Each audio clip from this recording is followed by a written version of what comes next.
बिस्मिल्लाहिर्रहमानिर्रहीम। अस्सलाम वालेकुम नाज़रीन, मैं सैयद सोहेल कमर अपने यूट्यूब चैनल कमरनामा में आपको खुशामदीद कहता हूँ।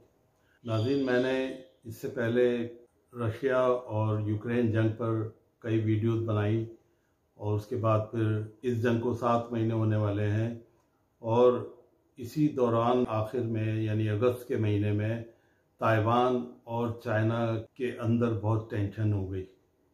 अब इस जंग में बहुत ज़्यादा शिद्दत आ चुकी है और जिसका हाल मैं आपको बताने जा रहा हूँ।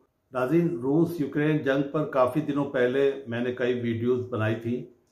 अब जबकि इस जंग को 7 महीने होने जा रहे हैं और फिर अगस्त में चाइना और ताइवान के दरमियान नई टेंशन शुरू हो गई है और इस पर भी मैंने कुछ चाइना और ताइवान तनाव पर वीडियोस बनाई थी।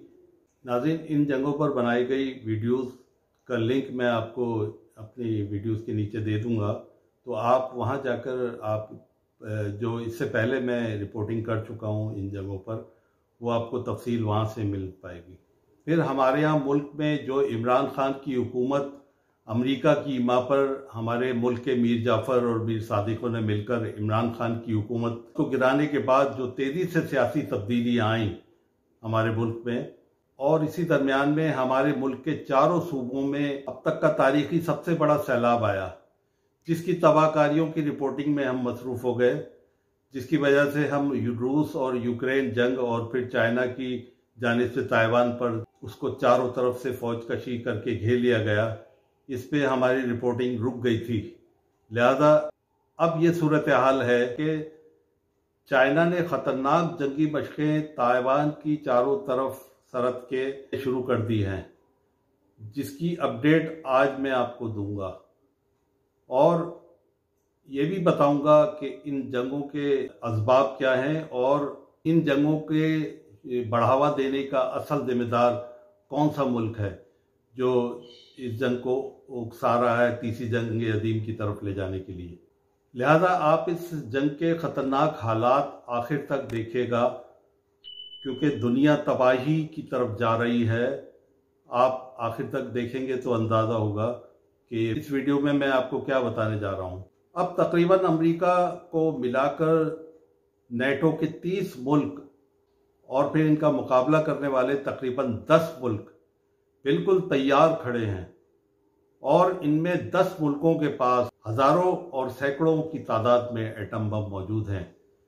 जब ये सारे मुल्क आपस में लड़ना शुरू होंगे, जो कि अनकरीब ऐसा होने जा रहा है, जिससे थर्ड वर्ल्ड वॉर यानी तीसरी जंग अजीम की शुरुआत होने जा रही है और फिर इस जंग को एटमी जंग होने से कोई नहीं रोक सकेगा। तीसरी जंग अजीम के असल जिम्मेदारों का तयन करूंगा, जिसकी वजह से कई मुल्कों के करोड़ों इंसान लुक़्मा अजल बन सकते हैं। नाज़रीन, इन मुल्कों में 3 ऐसे बड़े मुल्क जिनमें सरे फहरिस्त अमेरिका, रशिया और चाइना, जिनके पास बिलतरतीब एटम बमों की तादाद कुछ इस तरह है।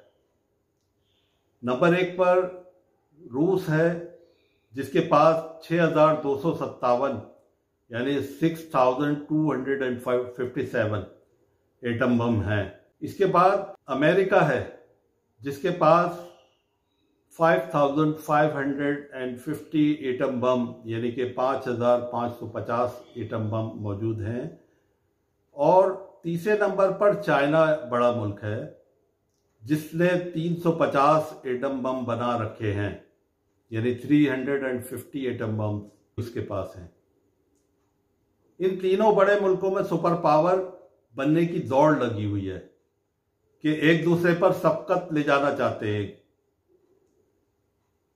और वो सबकत नई टेक्नोलॉजी के हथियार बनाने की दौड़ में एक दूसरे से आगे बढ़ने की दौड़ लगी हुई है।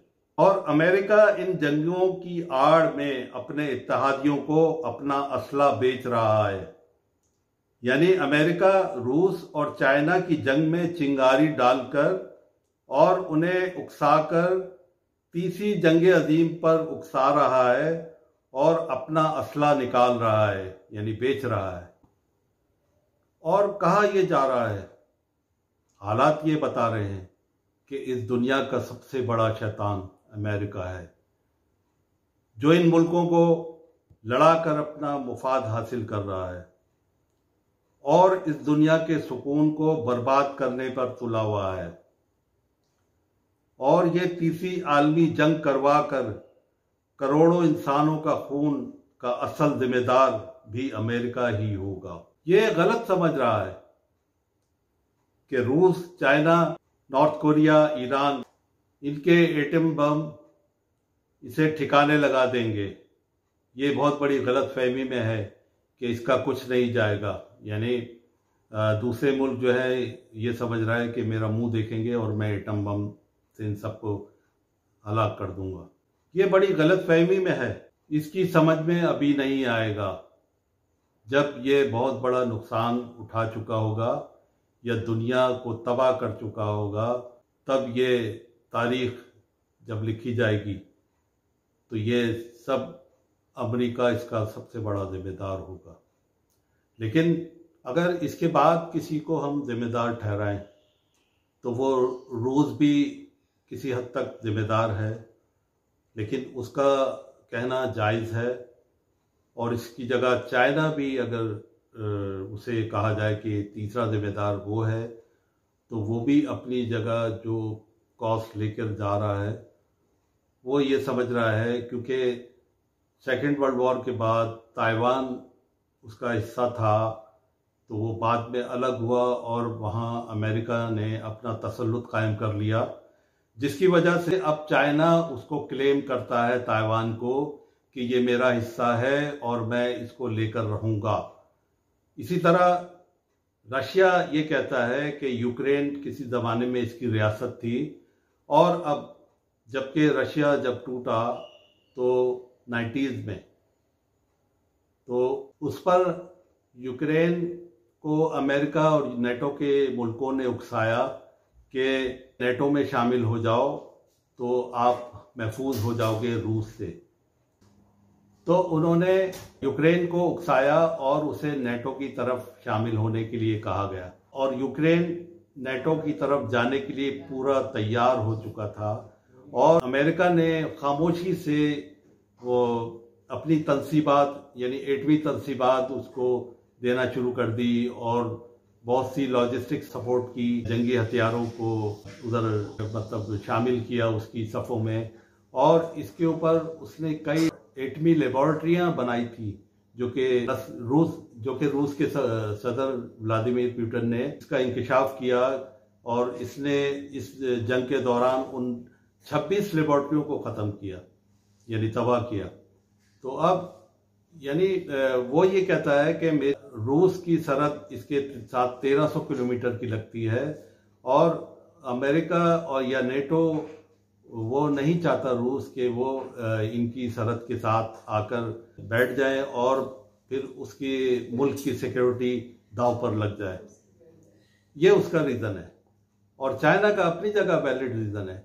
लेकिन इसमें अमेरिका बहादुर जो है वो कई जगह उकसा रहा है इन मुल्कों को, और इस पर यह आलमी जंग शुरुआत होने को है। नाज़रीन, मेरे चैनल को आप देख रहे हैं तो आप मेरे चैनल को सब्सक्राइब करें, लाइक करें और शेयर करें, और बेल आइकन को भी प्रेस करें, ताकि मेरी आने वाली बहुत अहम वीडियोज़ हैं जो इस जंग के हवाले से मैं दूसरी बनाऊंगा, तो वो आपको आसानी से मिलती रहे।